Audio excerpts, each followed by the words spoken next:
Le Renault FT est un char français. Léger, c'était un des modèles de chars les plus révolutionnaires et les plus influents de l'histoire.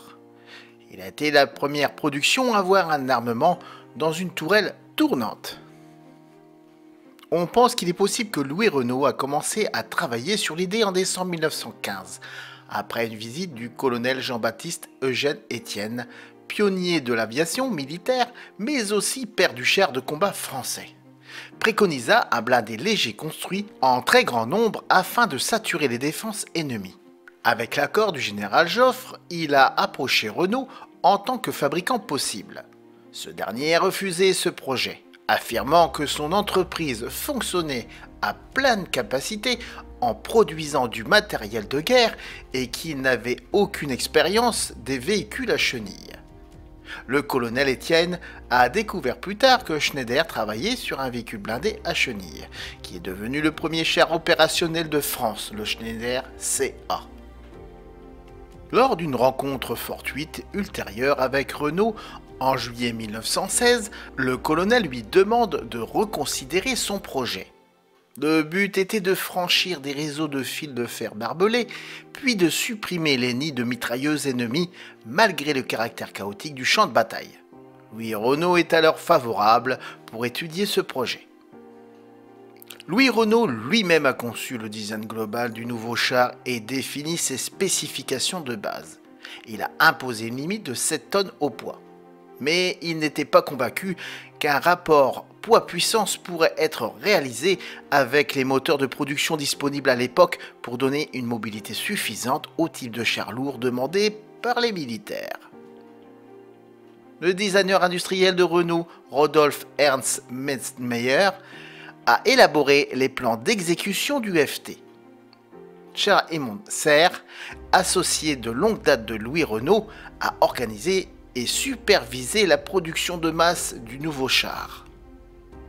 Les chenilles du FT étaient maintenues automatiquement sous tension pour éviter le déchenillage, tandis qu'une queue arrondie facilitait le franchissement des tranchées.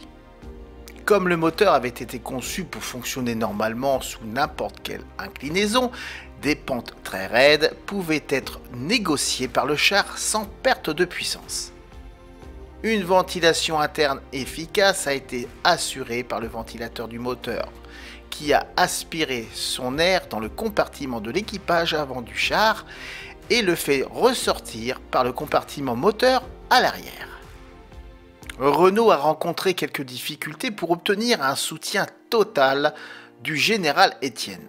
Après la première utilisation par les Britanniques de chars lourds le 15 septembre 1916 lors de la bataille de la Somme, l'armée française se demandait encore si un grand nombre de chars légers serait préférable à un petit nombre de chars super lourds.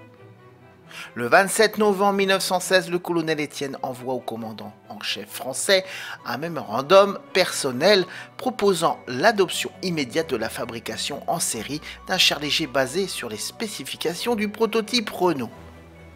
Après avoir reçu 2 commandes gouvernementales importantes pour le char FT, l'une en avril 1917 et l'autre en juin 1917, Renault a pu procéder à la fabrication.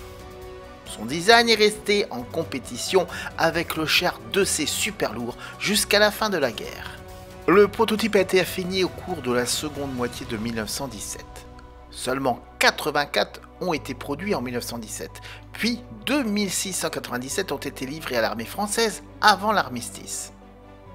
Bien qu'il ait parfois été dit que les lettres FT représentent les termes français faible tonnage, faible taille ou force terrestre, aucun de ces noms n'est correct. Il n'a pas non plus été nommé FT-17. Le nom est dérivé du code de production à 2 lettres que tous les nouveaux projets Renault qui ont été donnés à usage interne. Celui disponible était FT. Très rustique par rapport aux chars des années 30 qu'il a côtoyés durant la Seconde Guerre mondiale, le Renault FT est manœuvré par un équipage de 2 hommes, un chef de char qui est tireur en même temps et un conducteur. Le chef de char est soit debout, soit assis sur une sangle, juste derrière le conducteur.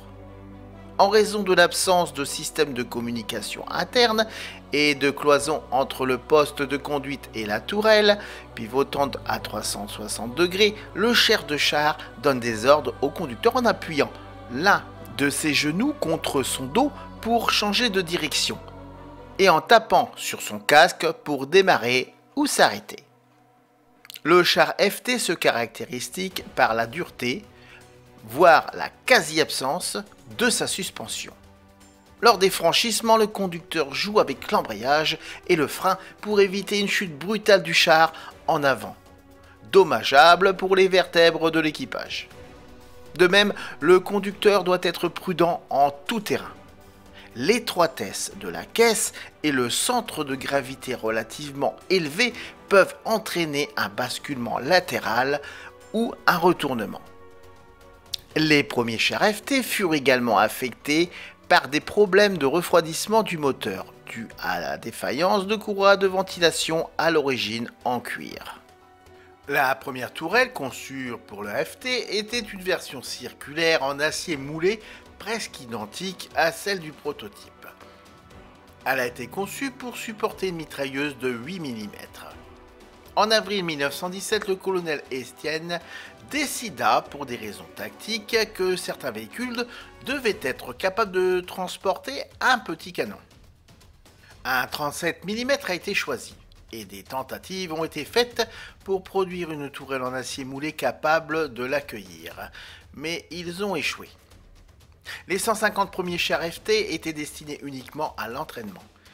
Ils étaient fabriqués en acier non trempé et équipés du premier modèle de tourelle. Une nouvelle tourelle polygonale de plaque rivetée, qui était plus simple à produire que la première tourelle en acier moulé, a été installée. On pouvait y adapter soit une mitrailleuse ou le canon de 37 mm avec une lunette de visée. Cette tourelle a été montée sur des modèles de production en masse. En 1918, une tourelle circulaire réussie principalement, moulée avec quelques pièces laminées également compatibles avec la mitrailleuse ou le canon. La tourelle reposait sur un chemin de roulement à billes et pouvait être facilement tournée par le chef de char qui était tireur ou verrouillée en position avec un frein à main. Le char fut engagé pour la première fois le 31 mai 1918 à partir de Saint-Pierre-Aigle en direction de Ploissy-Chazelles, pendant la troisième bataille de l'Aisne. Puis il fut employé en formation de plus en plus nombreuse et de plus en plus efficace, en compagnie des chars Schneider CA1 et Saint-Chamond restants, jusqu'à l'armistice du 11 novembre 1918, date à laquelle ils équipent 21 bataillons.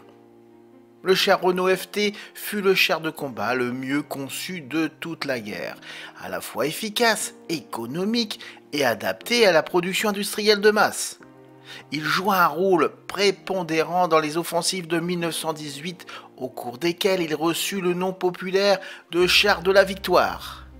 Après la guerre, il fut exporté dans de nombreux pays, l'Afghanistan, Finlande, Estonie, Lituanie, Pologne, Roumanie, Yougoslavie, Tchécoslovaquie, Suisse, Espagne, Belgique, Pays-Bas, Brésil, Chine, Japon et Perse-Kadjar, et construit sous licence aux États-Unis. Les FT furent ainsi utilisés pour la plupart des pays possédant une force blindée en tant que char principal. Ils prirent part à de nombreux conflits ultérieurs tels que la guerre civile russe, la guerre polono-soviétique, la grande révolte syrienne, la guerre civile chinoise, la guerre du Rif et la guerre civile espagnole. L'Italie produisit un char presque identique, le Fiat 3000. Les chars furent aussi utilisés au début de la Seconde Guerre mondiale, entre autres par la France et la Pologne, bien qu'ils étaient complètement obsolètes. Au 1er septembre 1939, il en existait encore 2850 dans l'armée française, mais plus de 1000 étaient dépourvus d'armement à la suite du prélèvement de leurs canons de 37 mm SA-18, récupérés pour équiper les chars légers de la génération suivante, les R-35, H-35 et FCM-36. La Wehrmacht en récupéra 1704 à l'armistice de 1940. L'armée d'occupation les utilisa encore comme Beutepanzer ou chars de butin pour les opérations de répression, notamment pendant la libération de Paris en août 1944.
Le gouvernement de Vichy a utilisé le FT contre les forces d'invasion alliées pendant l'opération Torche au Maroc et en Algérie. Mais les chars français n'étaient pas à la hauteur contre le Sherman M4 nouvellement arrivé et M3 Stewart. Le dernier combat des FT de l'armée française a eu lieu pendant l'invasion japonaise de l'Indochine française quand une section a défendu la forteresse de U. L'armée soviétique captura 14 FT incendiés aux forces impériales russes et les reconstruisit en usine en 1920. Près de 15 copies exactes, appelées Ruski Reno, furent produites entre 1920 et 1922, mais elles ne furent jamais utilisées au combat en raison de nombreux problèmes techniques. De 1928 à 1931, le premier char de conception entièrement soviétique fut le T-18 ou MS-1, un dérivé du Renault avec une suspension à ressort.